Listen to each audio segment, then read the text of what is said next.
What's up, everybody? For those of you that don't know me, my name is Jack Huml, and I actually am also a Craig alumni. Before I get started with anything, I want to say a huge thank you to Joe, Connor, Keegan, Jacob, and Carter for organizing this event.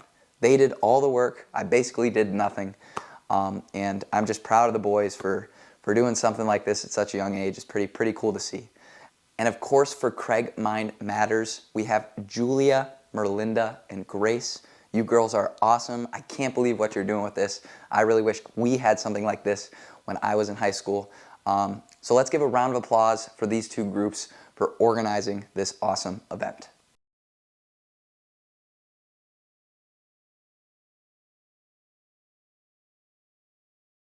Without you guys, none of this would be possible to spread awareness about mental health and about this foundation. I'm sorry I can't be in attendance tonight, everyone. My grandpa passed away. He's from South Carolina, so me and my family are going to be down there for 5 days for the funeral. For those of you that don't know, Tony Huml was my father. He passed away from an 11-year battle with cancer in 2020. My father was someone that was very highly regarded within the community, and most people knew him for his long battle with cancer and his ability to stay positive throughout his battle. But what a lot of people didn't know is that my father struggled with depression throughout his entire life. And I myself personally am someone who has struggled with depression throughout my entire life, starting in around 8th grade, that not a lot of people know or see. And one of the biggest things with mental health and this foundation is getting rid of that stigma around mental health. And by stigma, I mean when we look at mental health, we think of it as something that is uncommon or something that is frowned upon, or something is wrong with you. And that's kind of what this foundation is all about, raising funds where all proceeds go towards free mental health education. And so our vision with what we're going to do with this money is bringing more awareness to mental health in terms of keynote speakers, organizing these big events similar to this JPAC, but bringing in well-known speaker names that can talk more about mental health and letting everyone know the reality of it and how common it is, and what we can do to stop this and train to rewire our brain. The biggest resistance to mental health and the support of the stigma of it that we need to try and get rid of is actually ignorance. Ignorance is basically lack of knowledge or information, and the misconception that we're right or that we have enough information. So we close ourselves off from other forms of thinking and knowledge, and we're not open to new forms of thinking. And that's really the best way that we can describe ignorance. So an example of ignorance is thinking that everyone else is happier than ourselves, right? Or the overestimation of other people's happiness, and thinking that it's uncommon to be struggling mentally.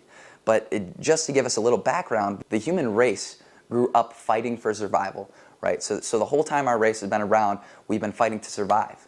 But now we live in an era where we don't need to survive at all, right? So we're actually wired to focus more on negative things. So it is actually more common to have mental health problems than to naturally be happy, right? Because we weren't wired to naturally be happy because we were so focused on survival. As we were evolving and changing as humans, right?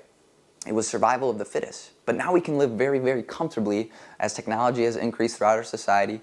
And so happiness can become more of a focus because we don't have to focus as much on survival, right? But our brains are wired to focus on the negative. We're wired to protect ourselves. We're wired to be anxious. We're wired to be fearful, right? So that we can survive, okay? But now we don't have to do that anymore, right? So now we can focus on being happy, which is essentially what matters most at the end of the day. Because if you put into perspective how big the world is, how many people there are in the world, and how little we actually are, what really matters is being present and being happy, right? But just like anything, happiness is something you have to train for. If you want to get better at a sport, you practice that sport consistently, every single day. That's how you get better at a sport. You have to do the exact same thing for your well-being, the exact same thing for your mental health, okay? You have to consistently work on your mental health. It's not something you can do every once in a while because you're not going to see improvement, right? A kid that works out once a week in a sport, he's not going to be very good, okay? The kid that's constantly working every single day, that kid's probably going to be pretty good at the sport. We have to apply the exact same thing, okay, to our well-being and our happiness and our mental health, okay? Because we do have to rewire our brain because like I just said, we are brought up in society to focus on the negative, to protect ourselves and survive. So now we need to rewire our thinking to focus on mental health and well-being. That's the first step towards knocking down that ignorance that makes mental health stigma so strong, is learning how to be open, right? To stop that closed off and ignorance feeling and that overestimation of others' happiness, and realizing that we do have to train ourselves, right, to be happier and to have better well-being. Before I get into the steps about ignorance, we're going to create a game around how to work on ignorance that can help build and break down that stigma around mental health. Okay, and what this game's going to be, it's going to be an 8-game mini tournament, okay, and you have to enter and donate to participate in this activity. And what's going to happen, it's going to be a 1v1 shooting competition. So there's going to be 8 players, it's single elimination, okay, but say 1 and 1 person go head to head. Okay, there's going to be 3 steps, okay, just like the 3 steps to stopping ignorance so that we can get rid of the stigma of mental health. And the first step is a layup, so that's 1 step behind, 1 foot behind the basket, and that's going to represent something that I'm going to talk about in a bit. Okay. The second thing is going to be 15 steps behind, so 15 feet, which represents a free throw in basketball. Okay, that'll also represent something about ignorance and how to stop ignorance. And the third will be 19 steps, 19 feet behind the basket, which will be a three-pointer. And the first person to make those 3 baskets faster in under 1 minute will win the competition and move on to the next round. Okay, they're going to be really, really quick rounds, but eventually we'll get a champion because it is single elimination. But just remember, this activity is representing how we can stop ignorance that's going to help stop the stigma around mental health. The first step to stopping this ignorance around mental health is something I like to call, you have to know to see. Okay? So a lot of times ignorance, okay, can be thought of someone always thinks they're right. Okay? If someone always thinks they're right, that's generally a more ignorant person. That doesn't mean they're an ignorant person, but they're generally more ignorant. What's very, very important to know with ignorance, everyone, is that growth is essentially proving your previous self wrong, right? When we grow ourselves, we're proving our previous selves wrong, right? When we grow, for example, in science, we used to think the earth was flat, right? We thought that was a fact. So everything we do know now can't be fully right, because everything we learn in the future can disprove what we currently know now. So it's important to understand that you can never be fully right. Yes, it can be more probable that you're more right with something than something else, okay? But that's the first step in understanding ignorance. You have to know to see. So what does this mean? Can we really judge a person for taking certain actions if they've lived a completely different life than you, right? If you were put into that person's life, lived everything the exact same way, you would have made the exact same choice in that certain situation that you judge the person as making a bad decision, okay? And so that's the first step into getting rid of this ignorance that also goes towards mental health, is understanding you have to know to see.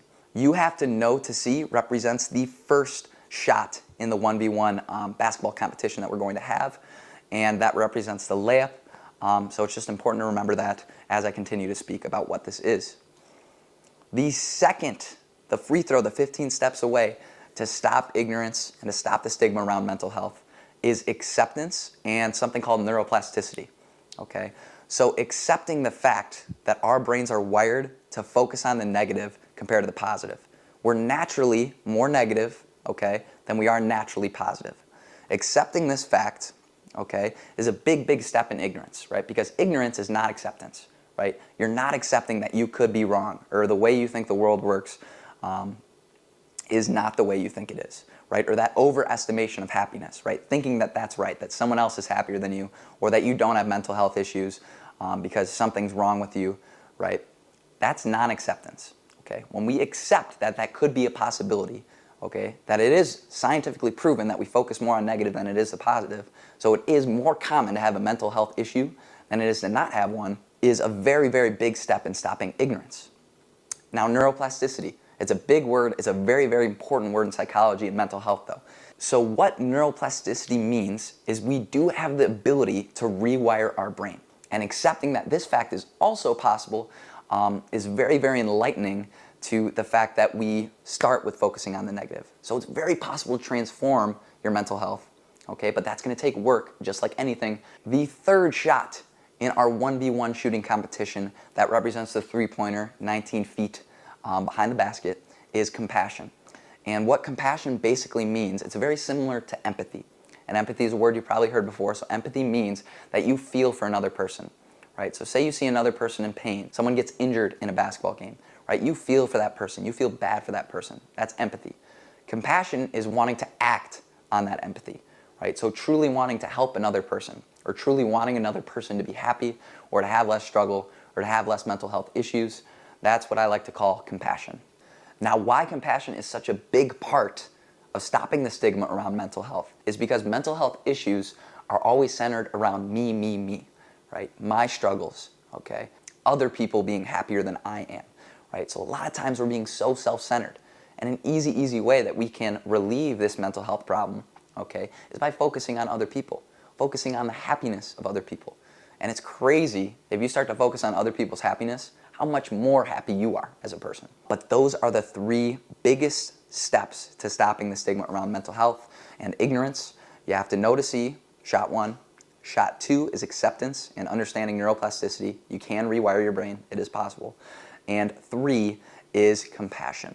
Thank you guys so much for letting me talk to you. I'll see you in the next halftime. And again, just thank you for coming out tonight. And it truly means a lot to me that we're spreading awareness about this foundation and my father and his cause, and stopping the stigma around mental health.